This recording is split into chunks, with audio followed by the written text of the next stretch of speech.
Hello everyone, it's Ruben here with my Magicka Necromancer PvP build for the Elder Scrolls Online Elsewhere. Now, this is a healer slash support group for both Battlegrounds and Open World serial PvP big groups.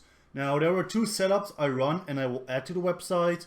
One is for Battlegrounds, non-CP, so 4 versus 4 versus 4. That is more like small scale. And then the other one is for serial Open World. And then you have to think it is better to run the other gear setup if you are in like groups of 8 people or more. I will also be adding a third setup, and it will be a craftable setup for anyone who's new to the game, who still has to acquire their gear, and that one will be for them. Now, I am using a gear setup, but as always there are many gear setups out there. First of all, the Battleground setup is like this. We use 2 Troll King.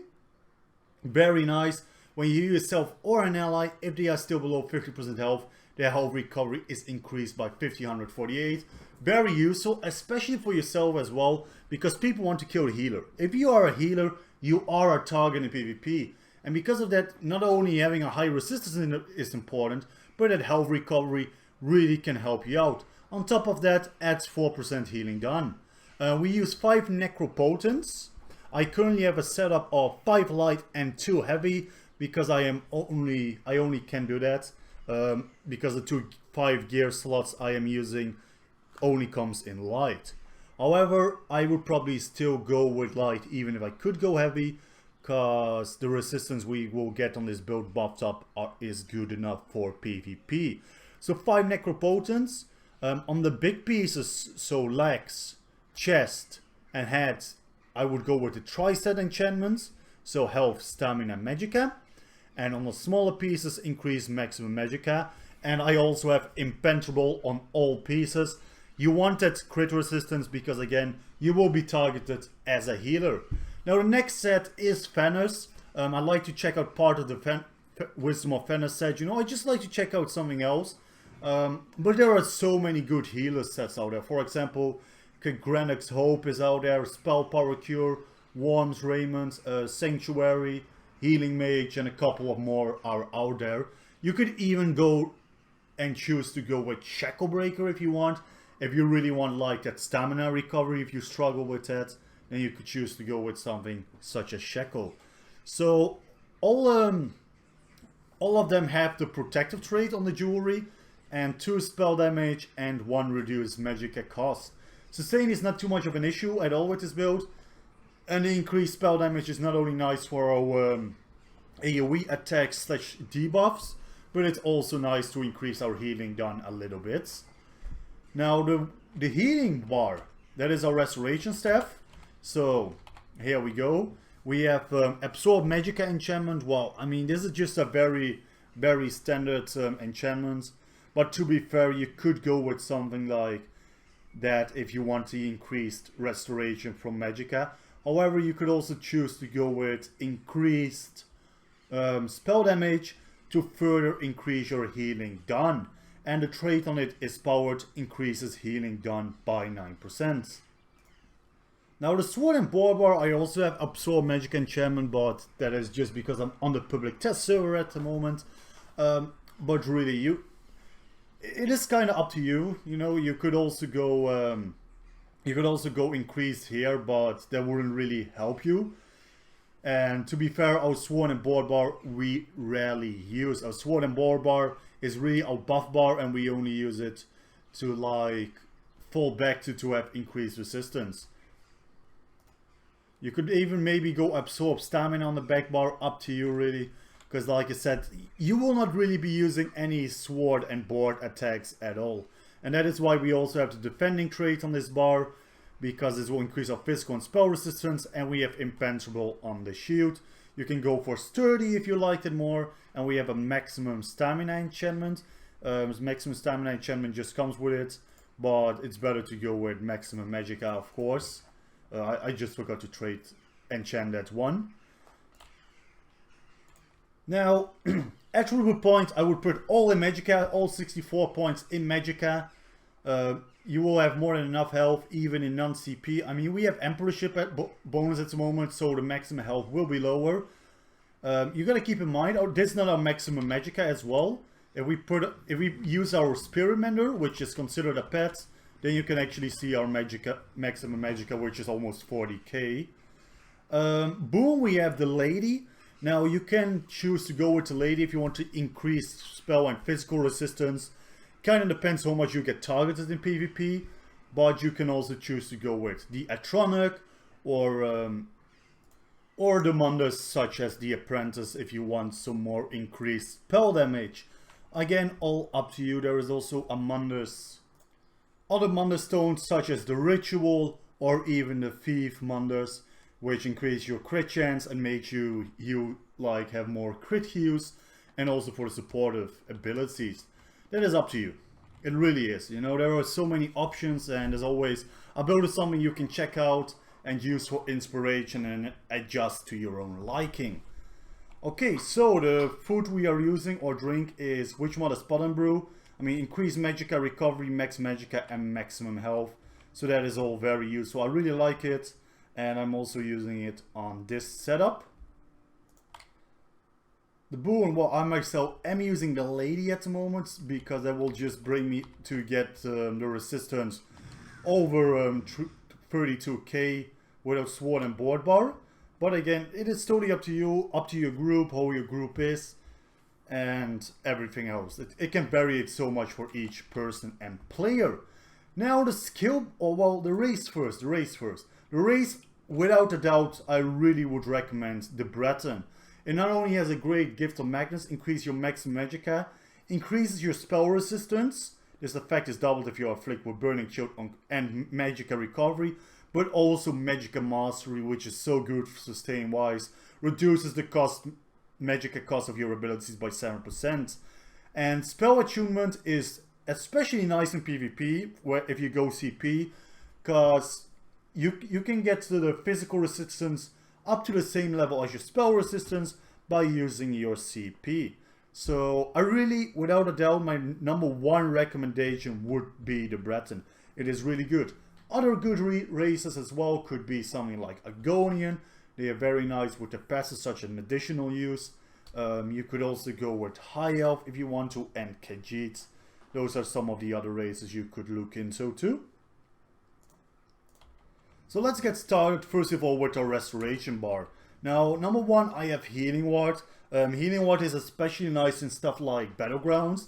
If you are a smaller group and you just don't see the opportunity to put down something like Healing Springs or anything like that, Healing Ward can be very nice and can really save your friends. If they are at like 3 or 4k health and with an execution range, any ability will one-shot them, and like a 2k heal might not be enough. Healing Ward will give them a pretty strong shield. So that is why I have Healing Ward. You can choose to swap out Healing Ward for a more offensive ability, such as Stalking Blast Bones or anything like that for a explosion. So that is more useful in a group setup, where Healing Ward is kind of up to you. Healing Ward is the 4th ability from the Restoration Staff line. 2nd ability is Healing Springs. Summon restoring spirits with your staff, healing you and your allies and the target. You restore 338 Magicka for each friendly target hit by the initial heal, up to a maximum of 3. Nice AoE heal, good spammable, and that is pretty much all there is to be said. I mean, you also get Magicka back with a maximum of 3 times. So you can get 1k Magicka back if you heal 3 people. Then it will only cost you 1.7k for a pretty strong AoE heal. First ability, Restoration line. Now the next one we have Renewing Undead. Release residual fragments of fallen souls at the target location, healing you and your allies. Consume a corpse on cast immediately to remove up 3 negative effects, and continue to heal you and your allies in the area for 8.5k health over 5 seconds. So it heals you already, and if there are like if there are corpses around you, which happens a lot in PvP, what a surprise, it will heal you even for more over time. Now the next one is Structured Entropy, and the main reason I have this is for the Major Sorcery, increasing our spell damage by 20%. The reason for this is because Major Sorcery is useful. The more spell damage we have, the better our heals are. So that is why I have Structured Entropy, Woohoo! You can grind the Mage's Guild. Isn't that fun, guys? Ah, I love it. Second ability from the Mage's Guild. Next one is Braided Feather. Now, Braided Feather is actually a really nice ability. Let me find it again. Ah, here we go, here we go. And it's the 5th ability from the Living Depth. 7 of the last remnants of life from a corpse, healing for 24k health over 12 seconds to yourself, all allies around you, and all allies between you and the corpse. While slotted, your healing done is increased by 3%. So not only gives it a nice passage of 3% increased healing done, it also gives us a 2k healing tick per second. It will give us a little bit more, of course, if we are fully buffed up, you know, when we have our Necropotence active. Like you can see, then it's over 2k. Now, the ultimate, that is kind of up to you. I have Reanimate, and you have Renewing Animation and Animate Blast Bones. You consume other corpses in the area and summon Blast Bones. Now, if you want a more offensive rotation, I would definitely go with Animate Blast Bones. Because 3 of those Blast Bones at the same time, when your group is maybe going into like AoE nuke a flag, you get your 3 allies up. 3 of those Blast Bones will do a decent amount of AoE damage, even for you as a support. I mean, let's just look at the Blast Bones here, for example, and then the Stalking Blast Bones. The skeleton runs out of the target and explodes when it gets close to them, dealing 9.3k flame damage to all enemies nearby. Every second the skeleton spent chasing increased by 10%, up to a maximum of 50% more damage. So that's 3 times 9k damage, plus on top of that you resurrect your allies. So you can either go that one, or if you feel like you have sustain issues, stuff like that, the other one will give you sustain.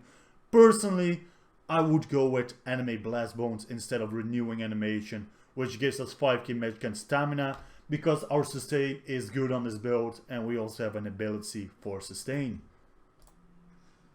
So, the Sword and Board Bar. First of all, Unnerving Boneyard. Unnerving Boneyard desecrate the ground at the target location, dealing 18k frost damage over 10 seconds, and applying Major Breach and Fracture to enemies within, reducing their spell and physical resistance.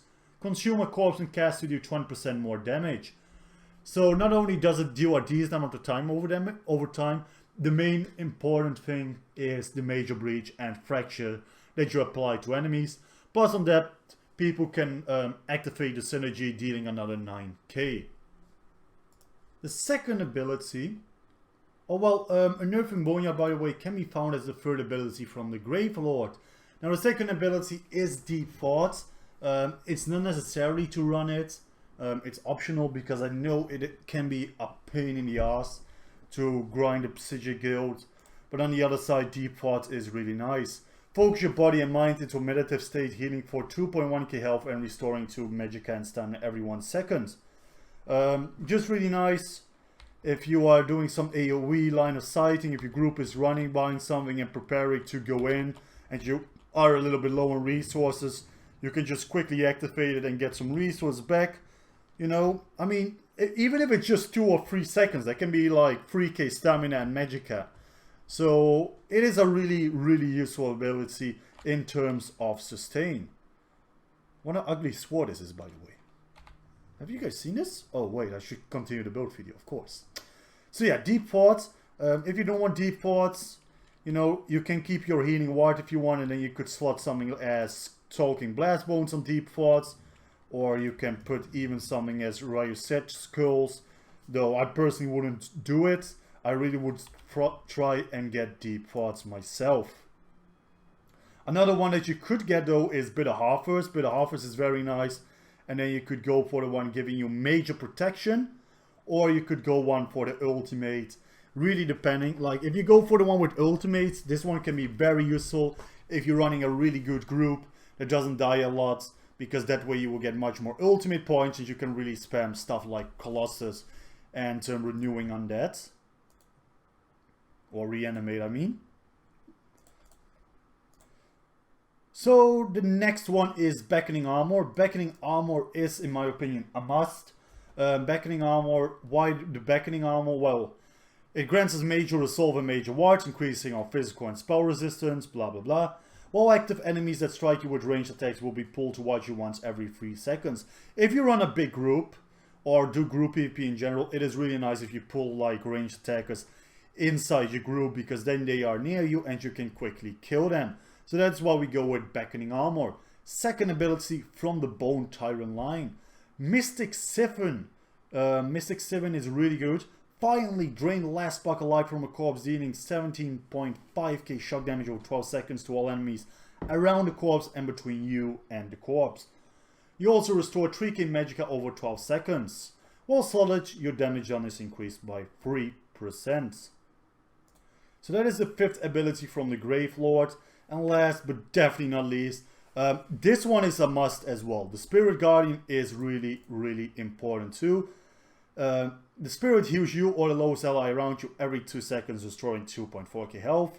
But while active, 10% of the damage you take is transferred to the spirit instead. On top of that, the spirit is our pet. So with the spirit active, you also activate the Necropotent set. While you have a pet active, your max Magicka is increased by 3k. So you gotta keep your pet active, your spirit mender, at all times. Not only for the Magicka recovery, but also for the 10% damage transfer. So the Spirit Mender, very important. On top of that, when it dies, you can use the corpse to like activate the synergies that will be more powerful with a corpse around you. Now, another ability that I haven't slotted but is extremely useful is Agony Totem, okay? That gives minor protection to your and your allies for 9.5 seconds. But allies can activate Pure Agony, causing enemies to take 5k damage over 5 seconds and applying minor vulnerability to them for the duration, increasing their damage taken by 8%. And of course, the ultimate is Glacial Colossus. Now, Glacial Colossus you probably already know. Not only does it deal a really good amount of damage, the Colossus smashes the ground 3 times over 3 seconds, dealing 7.5k frost damage, which each smash, the final smash, stuns all enemies hit for 4 seconds. Each smash applies major vulnerability to enemy hit for 3 seconds, increasing their damage taken by 30%. So if you use the Colossus along with the Totem, that is 38% like increased damage taken. And on top of that, I'm not even taking into consideration what those abilities do. You also are able to apply Major Breach and Fracture to enemies. You're able to buff up your allies, deal great amounts of AoE damage and great amounts of AoE healing. So all with all, it is very strong in regards to support and AoE damage. Now, in 1 vs 1, you are screwed. You know, this is not a build you're going to run for 1 vs 1 fights, because you don't have any spammable. This is a build focused for group PvP. I mean, like I said, you can do smaller skill PvP, 4-man groups, 3-man groups even. But I really would like, it really starts to shine when you go 4-man or more with this build. So let's get started with the Green Monsters. First of all, the Tower, 9 in Sprinter, 18 in Warlord. The Lover, 43 Moonkelp, 100 Arcanist, 75 Tenacity. 11 in Tumbling, 14 in Shadow Ward. The Blue Munders, Apprentice, 75 in Blast, 72 in Elfborn, not Elfborn. 20 in Spell Erosion, 27 in Elemental Expert, 13 in Shattering Blows, 13 Master at Arms, 16 Staff Expert, 34 Thaumaturge, increases your damage down with damage over time effects. Actually, when I was making this, like, I actually didn't have the 34 points in it, so like you can see, the shock damage is actually much higher. Just want to let you guys know that, okay? Where were we? Oh yeah, here. The Steed, 22 in Spell Shield, 32 Resistant, 20 Ironclad, 23 Thick Skinned, 32 Hardy, 32 Elemental Defender, 52 Light Armor Focus, 14 Expert Defender, and 43 Quick Recovery. In regards of physical and spell resistance, it of course depends what ratio you are, but I overall try to keep my physical and spell resistance at the same level. What I mean with that is I don't want to be running around with 24k spell resistance and 32k physical resistance. I prefer to have like 20k8 physical, 28 spell resistance. Now you don't have to have exactly the same, but try to keep it near each other. So don't run around with 15k physical resistance and 42k spell resistance. Try to even it out a little bit. It can be a few thousand different, but just like that. Regards of critical resistance, non-CP, definitely try to get like 2k. CP, try to get around 2.5k critical resistance. I always try to aim around 3k for CP, but those are just the numbers I would recommend to get.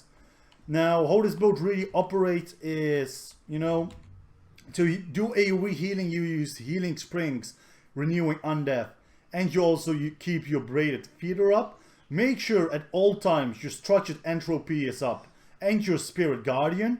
When you are going to attack an enemy, put down the unnerving boneyard first and then place the glacial colossus. So unnerving boneyard, glacial colossus, and boom, you got a very nice AoE debuff right there, plus a good amount of damage.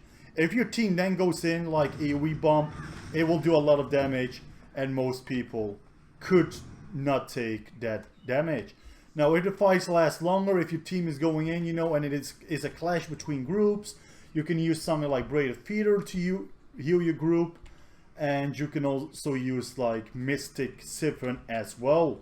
Stuff like that, increasing the damage done around you. You see, all these abilities are extremely useful, and the damage you do plus the everything, healing and stuff, is very good. Just make sure at all times keep up the beckoning armor, the spirit guardian, and the structured entropy. Recast them immediately when you can. Heal your allies with healing springs and renewing undeath. Braided feeder if there are like corpses around you, and healing ward if someone is low and you really need a quick heal, and unnerving boneyard and glacial colossus as debuffs. Now, like I said, you can get rid of deep thoughts, and you can play something if you want, such as the agony totem. I even know, well, I don't know, but you could even go for something as ghostly embrace if you want an immobilize to keep people in place. And that is pretty much all there is to need to know about this build. Like I said, different setups are on the side. If you go in group PvP, I actually should have said this in the beginning, do not run Troll King. What I mean is, if you go big group, like 10 people, 12 people, you can do Troll King, but Earthgore would be better. Earthgore would be a more interesting set, in my opinion, than Troll King when we're looking into those really big groups. Than Troll King, but Troll King would be better if we are talking battlegrounds, 3-4 man groups. When you heal yourself or an ally that is under 50% health, you conjure a pool of quenching blood underneath them, immediately removing all previous enemy placed effects and healing the lowest health friendly target in the area for 4.42k health over 6 seconds. This effect can acquire once every 35 seconds. I mean, immediately removing all previous enemy placed effects is just very, very useful. So yeah, that is pretty much it. I hope you guys did enjoy this video, and hopefully you do enjoy the build as well. And I wish you guys all a great day. If you want more builds or guides, check out learneso.net. This written build is there on well, and I will also be working on a PvE version for this build. I wish you all guys all a great day. Bye bye. See you in Tamriel. I'm out.